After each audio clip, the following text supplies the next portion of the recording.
So when I often teach people to say, in order to remove period stigma, what is it that you have to do? It's really through just conversations. It's really through talking openly about periods, because often periods are seen in such a negative light that people don't really understand the necessity for it. They don't understand the facts behind it, the menstrual health reproductive system, and what actually entails month to month. Because at the end of the day, it is a natural biological function, same to sneezing, same to us going to the bathroom, right? And it's simply just asking a question at the dinner table with your friends to say, why is it that periods are seen so negatively in society?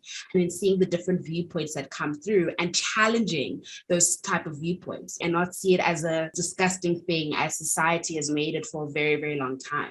The society in general doesn't see menstrual products as basic necessities for women and girls. And also in relation to that, I think there is also an issue of heavy tax.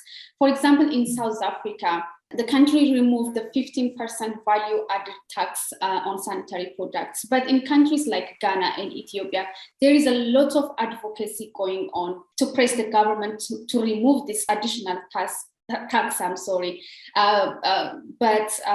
it's not going anywhere. So how can we demand that in an effective way?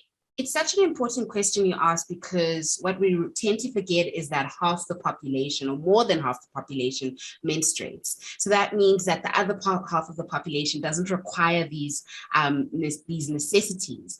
And the first thing we need to realize is the language that we use around period products. So often people will call period products feminine hygiene products, which implies that it is a woman's issue, or it implies that something needs to be clean, i.e. the vagina needs to be clean, when in fact the vagina is a self-cleansing machine. So those two terms in itself states that, periods are a woman's only issue and periods are dirty, when in fact that isn't the case. Menstruation does also impact not only women and girls, but people who menstruate that don't identify as women and girls, who are trans and intersex. So what we tend to forget is that these items are essential items that are needed to manage period blood, same to when we need toilet paper. And when we go into public restrooms, we see that toilet paper is there for free. A lot of activists are saying that if we can allow for period products to be easily accessible, or give period products to communities that cannot afford it, then people won't be held back by this natural thing. People will be able to go to school, people will be able to go to work. And it just starts by recognizing the fact that periods are a human experience. And how we do that is we have these conversations, but it also speaks to who we see in government who are representing us. And if we don't have menstruators who are representing us, then it's going to be very difficult to ensure that period positivity and menstrual health policies are put in place. Yeah, Ms. Candice, I really like what you said about when you go to the restrooms and you don't see a toilet paper, you really get shocked. So why don't we see menstrual cycle products? That's really key. So through your NGO, you teach that menstrual education is key, but is more than just that. Could you elaborate on what other teachings are critical when we talk about menstruation and periods in general? I look back at my personal experience when I first came across sexual education, and just how awkward it was, and also just how much fear was placed in the education of telling young girls in particular that if they conduct themselves in sexual activity, bad things, bad consequences will come out of place, and not really having affirming and empowering conversations about, these are things you should look out for. This is what sex actually is. This is what the reproductive system is. And I think with the nonprofit Qrate, we look at really empowering and affirming young people through just engaging and interactive workshops.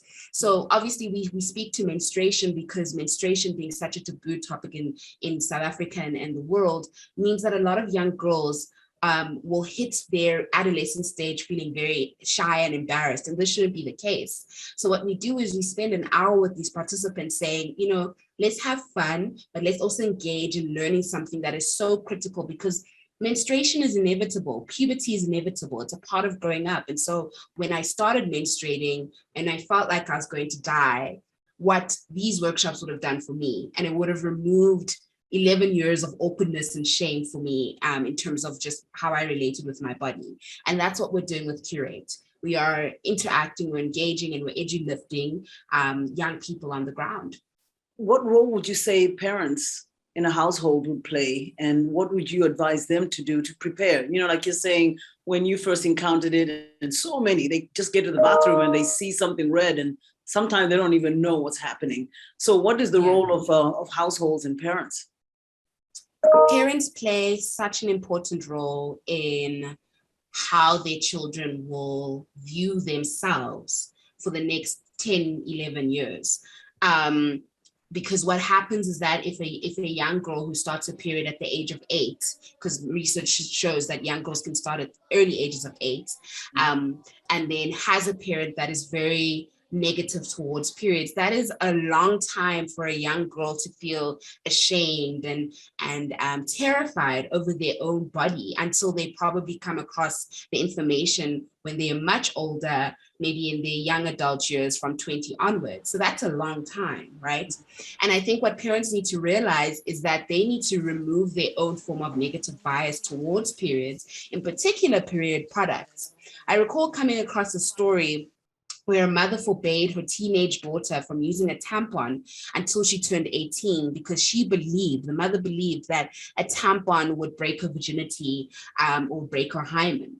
But a tampon does not mean that a menstruator is having sex with the product. In fact, a tampon is just there to collect and absorb blood.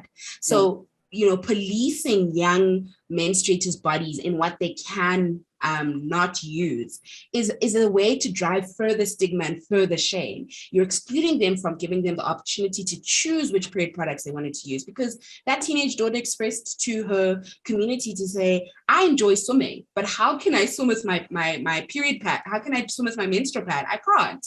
I need to use a tampon, or I need to use a menstrual cup. And my mom she forbade me from using it. And forbidden is such a strong word. That's a heavy burden for a young menstruator to carry. So it's really important that parents understand that they are creating a safe space for their young children to grow in a way that will shape their lives in a very empowering way. And if they choose not to open those safe spaces, it can really be debilitating. It can make a child feel that they're not confident. It can make them feel out of sync with their own body. And that's just really scary, because when we think of puberty, I often think of just how scary puberty was for me. I mean, I was growing hips. All of a sudden, I'm seeing things develop out of place, and I'm thinking, what is going on? To then only realize that menstruation is the last stage of puberty. And so parents need to be cognizant. They need to be aware and see their children. You can see that their child is developing in certain areas when they grow in a certain age. And then you can start to recognize that you should have these conversations, and not just a conversation, but conversations. So parents really just need to equip themselves with that information, learn from menstrual activists, listen to podcasts, read, watch child-friendly content that exists on platforms such as YouTube, and then establish that environment for your children.